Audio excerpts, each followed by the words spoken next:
king or sultan. There was one king, there was one sultan, and then there were millions of peasants or in a feudal society. So if you view yourself as the king or the sultan, have at it. Have a harem of women. But most men, at least back in the day, were lucky if they even had a woman. Even in the Old Testament, there's polygamy in the Old Testament. So here's what he's butchering. And Andrew, I love you, but let me clarify terms here, because again, taking the red pill work and then applying it like Andrew does or Kevin or whoever else. This is a prime example of this. When I talk about this, I actually pulled this from I wrote about it in the 4th book, but I pulled it from a book called Alpha God, which is another thing I think you should probably read at some point. It's by Dr. Hector Garcia, fascinating book.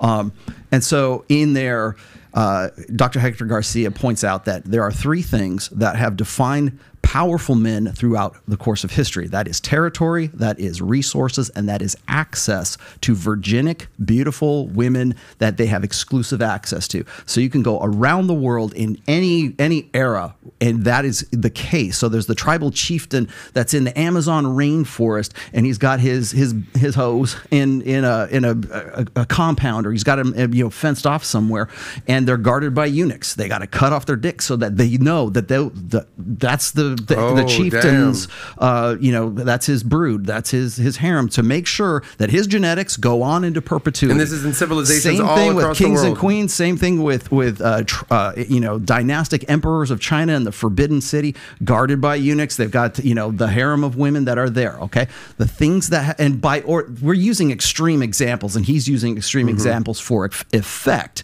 But the fact of the matter is that powerful men throughout history. Father Abraham, right? He's got he had Sarah, and he had wasn't Ruth, was it? I forget the 2 wives he had. Plus he had maidservants. God knows how do you not know that, brother? I think Rachel was the other one.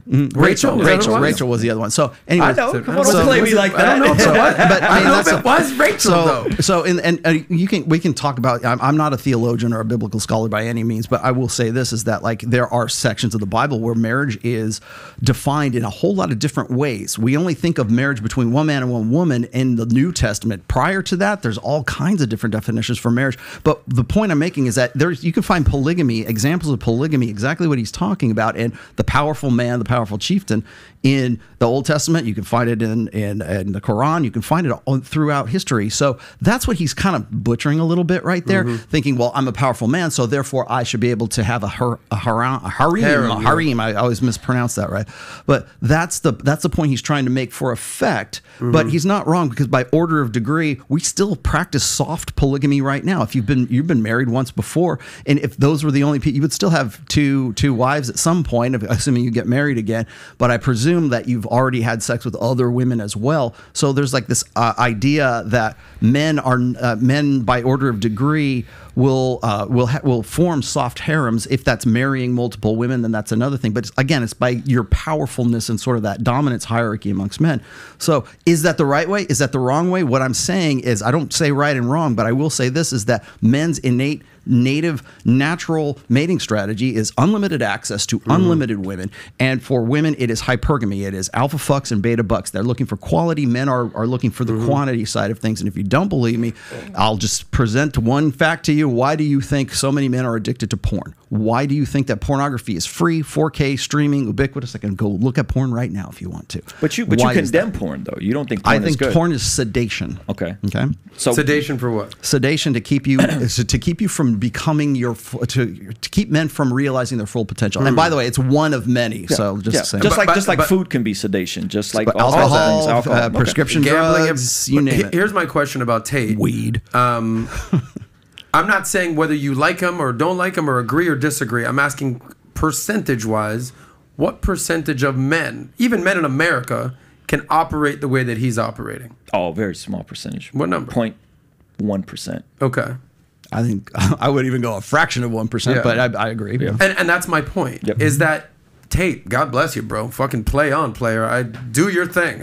You're hilarious to watch, but the problem that I have is that you watching this at home, the young guy who's watching him being like, I'm going to be like Tate. No, you're not. Yeah, it's iceberg. It's not happening. It's Iceberg Slim all over again. It's literally the pimp from the 1940s being popularized in culture all over. Do you respect the hustle? Do I respect the entrepreneurial side of things? Yeah, I respect it, but I think I don't think it's as hard to do that versus other things. We talked about this. So there's a famous quote. What? Don't hate the player, hate the game, buddy. That's fair. You're hating the game right now. Listen. But what I'm going to say is what I said last time: lust of the eyes, lust of the flesh, pride of life. Those are always going to be the easier things to sell. It's much more difficult, Rollo, to do what you do in trying to write books and sell books than it is to sell a lifestyle or to sell cam girls or to do OnlyFans. So I think we have to be fair in that. Yes. Is he brilliant in terms of his mind and the way he's thinking, chess master, all that? Sure. Is what he's selling that tough of a commodity to sell? No, it's not. A lot of people sell it. What was the young lady that was here? I was here last time. She, you know, 100,000 a month, 800,000, whatever the number was, right? Yeah, Allie Ray. And so it's like, do I respect the hustle? Lust of the eyes, lust of the flesh. Lust of the eyes, lust of the flesh. Yeah, respect.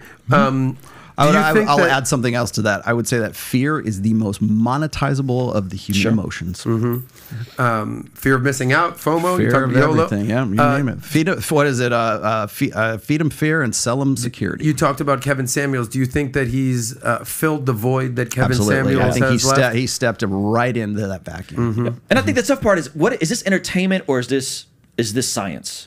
Right, I think that's the very fact that you're asking that question is exactly what he's popular. And I guess that's to me that's the dangerous part, because we can't tell if these guys playing a character, if he's being a WWE character, that's you, Shawn Michaels, but that's not really you. You're kind of amplifying it, or if this is who he really is. I think that's the tough part, and I think young men get very confused. Just like we saw gangster rap music in the early '90s, a lot of young men didn't know that Dr. Dre wasn't really out there in the streets gangbanging. Right? I think people can't tell the difference. So if you like that clip, click right here to watch another, or if you want to watch the entire Saucecast, click right here.